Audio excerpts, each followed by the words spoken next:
न फनकार तुझसा तेरे बाद आया। और गाने के बारे में तो कहना मतलब सूरज को चिराग दिखाने के बराबर है, क्योंकि उनके जैसा गायक तो सदियों में आना मुश्किल है। तुम हंसती रहती हो तो एक बिजली सी चमक जाती हो। जबरदस्त गाने वाले जो थे रफ़ी साहब, और इतनी अच्छी आवाज़ के मालिक थे, कोई नकल करना चाहे तो नकल कर नहीं सकता। आपका नाम दिल से निकलता नहीं। जी मैं तो उनका बहुत बड़ा भक्त रहा हूँ, आज भी हूँ, और आज जो गाने का शौक जो हुआ है वो उनको सुन के ही हुआ है।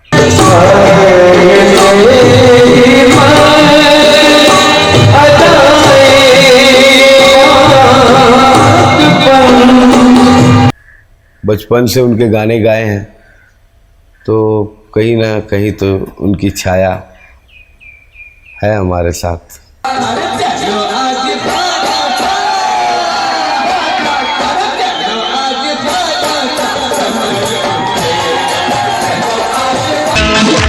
तू उसे चाहे मुझे हैरानगी। कि आज के इस एपिसोड में मैं जावेद नसीम हमेशा की तरह आप लोगों की खिदमत में हाजिर हूं। आज के इस प्रोग्राम में मैं आपसे एक ऐसे फनकार के बारे में बात करने जा रहा हूं जिनसे मेरा भी एक बहुत ही खास रिश्ता था, जिनके साथ मैंने भी जिंदगी के कुछ पल गुजारे। हमारे दरमियान भी एक दोस्ती का रिश्ता था, लेकिन बदकिस्मती से अब वो हमारे दरमियान नहीं। आज से 2 साल पहले वो हमसे जुदा हो गए। बहुत ही भारी मन के साथ आज मैं आप लोगों की खिदमत में हाजिर हूं और चाहता हूं, आज दिल में यह ख्वाहिश है कि आज की इस महफिल में मैं अपने उस दोस्त के बारे में, अपने उस भाई के बारे में बात करूं जिससे मैं मुन्ना भाई के नाम से जानता था और तमाम लोग उन्हें सुनने वाले मोहम्मद अजीज के नाम से जानते थे। आज अजीज भाई नहीं हैं, लेकिन रफी साहब की तरह ही उनके हजारों गीत, उनके हजारों नगमे सुनने वालों के दिलों में महफूज हैं। तो आइए कुछ बातें मोहम्मद अजीज साहब के लिए। तुम उठा ना करो मेरी जान निकल जाती है। तुम हंसती रहती हो तो एक बिजली सी चमक जाती है। रफी साहब की इंसानियत, फनकारी और अजमत का क्या कहना। एक ऐसा फरिश्ता सिफत इंसान जो इंसान होते हुए भी फरिश्तों जैसा था और लोगों के लिए जिंदगी जीने की एक मिसाल था। लाखों लोग उनकी नक्श कदम पे चलकर एक कामयाब जिंदगी गुजार रहे हैं और हजारों ने उनकी आवाज में नगमे गाकर शोहरत पाई। लेकिन उनमें से कुछ ऐसे खास लोग हैं जिन्होंने रफी साहब की आवाज की महज नक्काली नहीं की, बल्कि उन्हें अपनी रूह में उतार लिया। और ऐसे ही लोगों में मोहम्मद अजीज साहब का नाम सरे फहरिस्त है। मुझे जीते जियो दिल पर तेरा इंतजार था। आपका नाम दिल से निकलता नहीं।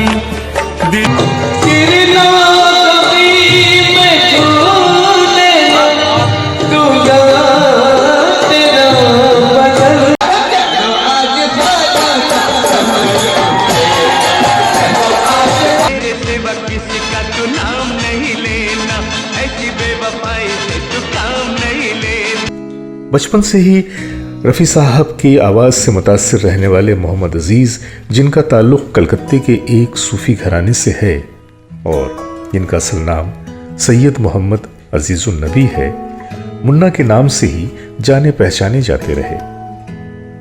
नौजवानी के दौर में मशहूर ज़माना गालिब रेस्टोरेंट से उन्होंने गायकी की शुरुआत की और हर शाम महज उन्हें सुनने की खातिर कस्टमर्स का तांता बनने लगा। रेस्टोरेंट की आमदनी कई गुना बढ़ गई।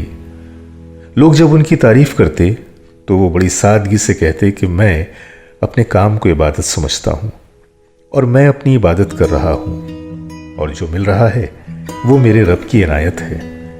यानी वही रफ़ी साहब वाली सादगी, वही नरमी, वही बंदगी जो रफ़ी साहब का खासा थी।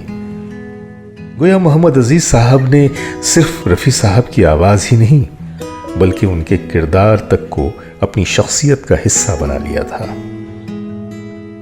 करीबी ताल्लुक़ होने की वजह से हम अक्सर व बेशतर साथ उठते बैठते, गप्पें करते और बहुत सारी चीज़ों पे बातें करते, लेकिन हमारा असल टॉपिक हमेशा रफ़ी साहब ही होते।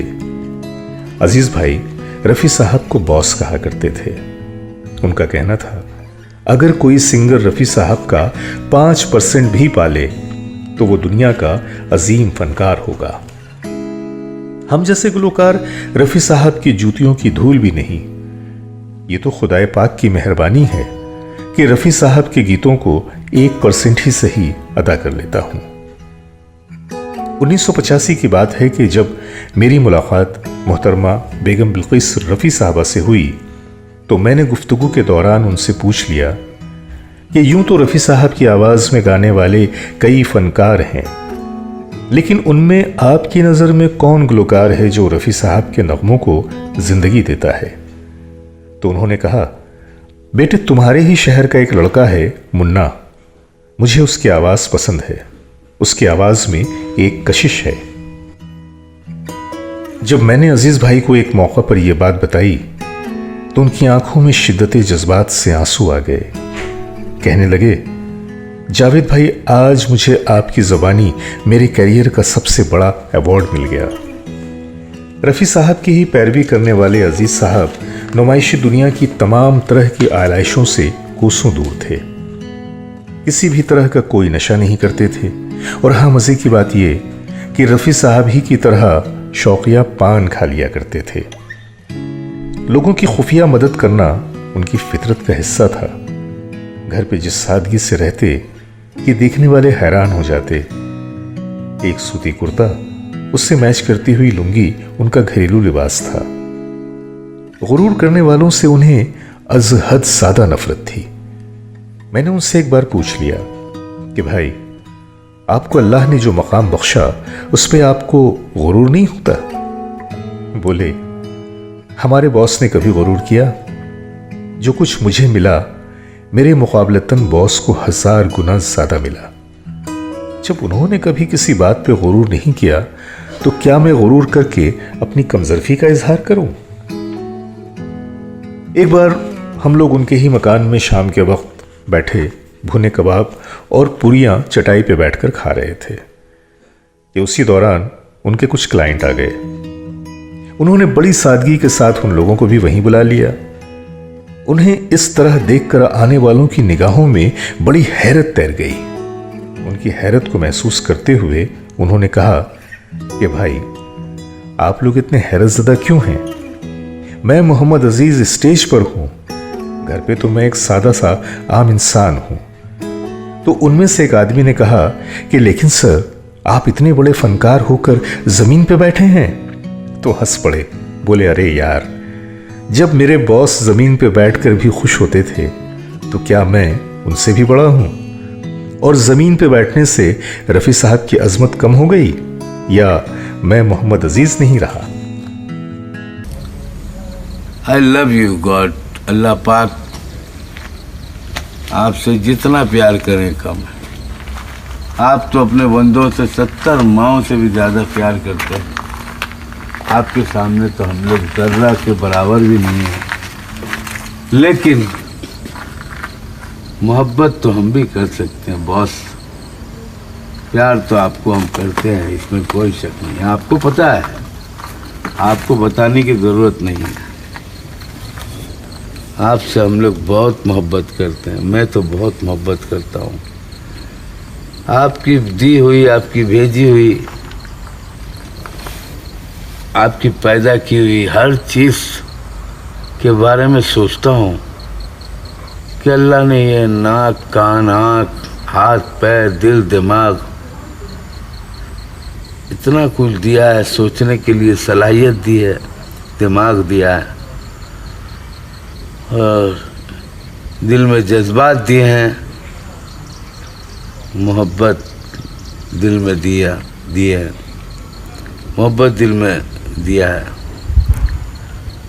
और न जाने क्या क्या दिया है। ये आग, पानी, हवा, पेड़ पौधे, सुभान अल्लाह, सुभान अल्लाह, सुभान तेरी कुदरत परवरदिगार। I love you, I love you Allah पाक, आई लव यू।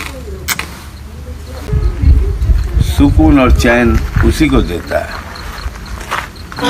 और मैं बहुत खुशनसीब हूँ, मुझे किसी चीज़ की हवस नहीं है। मैं थोड़े में खुश रहने वाला इंसान हूँ और इतनी अच्छी जगह पे आया हूँ, ये चेरापूंजी में। यहाँ पे अजीब सा मौसम है, हवा में खुशबू है, बारिश जब तब आ जाती है बारिश और इस बारिश का आय है साफ सफाई, एक अजीब पाक साफ मौसम है, ठंडी ठंडी हवा चल रही है, बूंदाबांदी हो रही है और मौसम में गर्मी का नामो निशान नहीं है। दिल दिमाग एकदम मुअत्तर हो रहा है, पाक हो रहा है, अंदर से खुशी महसूस कर रहा हूँ और अल्लाह का शुक्र अदा कर रहा हूँ कि अल्लाह तूने मुझे इस काबिल बनाया, मेरा दिल दिमाग इतना साफ सुथरा बनाया कि ज़िंदगी में फ्रस्ट्रेशन नाम की कोई चीज़ नहीं है। तेरी दी हुई हर चीज़ पे मुझे पूरी तसल्ली है, बहुत इत्मीनान है। मैं कोई बहुत दौलतमंद नहीं हूँ लेकिन मैं बहुत मालदार हूँ क्योंकि मेरे पास सुकून है और मेरी तबीयत में नरमी है। मैं बहुत बहुत बहुत प्रॉपर्टी या बहुत दौलत का मालिक तो नहीं हूँ, बिल्कुल नहीं हूँ, लेकिन जितना भी मिला है, जो कुछ भी अल्लाह ने दिया है, उसका लाख लाख लाख शुक्रगुजार हूँ मैं कि अल्लाह ने मेरे अंदर बहुत सुकून दिया है। बस दुनिया की सबसे कीमती चीज़ इंसान के लिए जो है वो है ज़हनी सुकून, दिली सुकून। आई लव यू गॉड, अल्लाह पाक। अजीज साहब भी इस दुनिया से चले गए, लेकिन रफ़ी साहब के बाद फिर एक ऐसा खला छोड़ गए जिसे अब तक कोई पूर्ण नहीं कर पाया। अफसोस का मकाम तो ये है कि उनकी ज़िंदगी में भी उन्हें वो रुतबा नहीं दिया गया जो उनका हक था। शायद ये नाइंसाफ़ी और हक तलफी लोगों की फितरत बन चुकी है। अगर ऐसा न होता तो रफ़ी साहब के लिए हमें भारत रत्न की मांग नहीं करनी पड़ती। मैं वापस आऊंगा, ये मेरा वादा रहा, मुझे कर रुखसत मुझे। आज के इस उदास एपिसोड में बस इतना ही। मिलते हैं किसी अगले एपिसोड में किसी नई कहानी के साथ, नए किस्से के साथ। जब तक के लिए अपने दोस्त जावेद नसीम को इजाजत दीजिए। आदाब, सलाम और नमस्कार। मोहम्मद रफ़ी तो बहुत याद आया।